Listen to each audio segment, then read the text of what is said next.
Takže ahoj, já jsem Theodor a už přes 10 let se snažím hrát League of Legends support roli.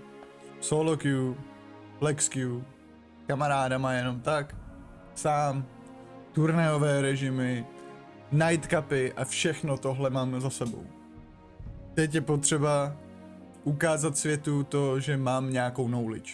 Tu můžu předat samozřejmě i tvému týmu. Pokusit se vysvětlit lidem, co jsou timingy, kdy se roamuje, jak se hejbat na vizi a to vše jen za to, že si mě vybereš do týmu. A taky bych neměl asi zapomenout na to, že tu mám jeden takovej malinkatej restík z mého streamu, kdy jsem se nechal slyšet s tímhle. Jakože, jestli mi streamer z Clash pošle pozvánku za to, že oholím hlavu, I'm gonna do that.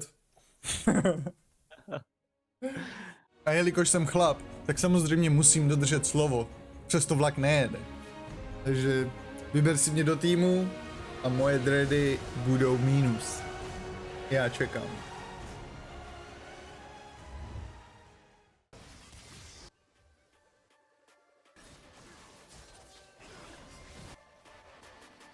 What? What? Well...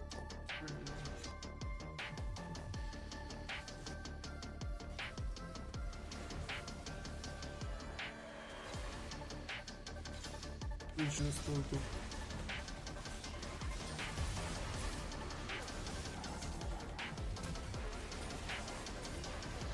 Nice. Jaký cancel jsem mu tam dal?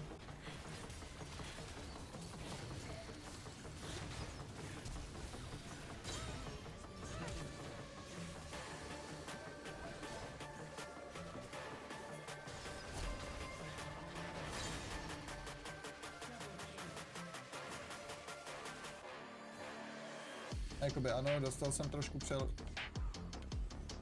přeroumováno, ale... Kámo, já jsem tak skurveně dobrý trash.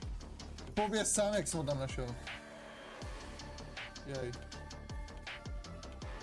Jej.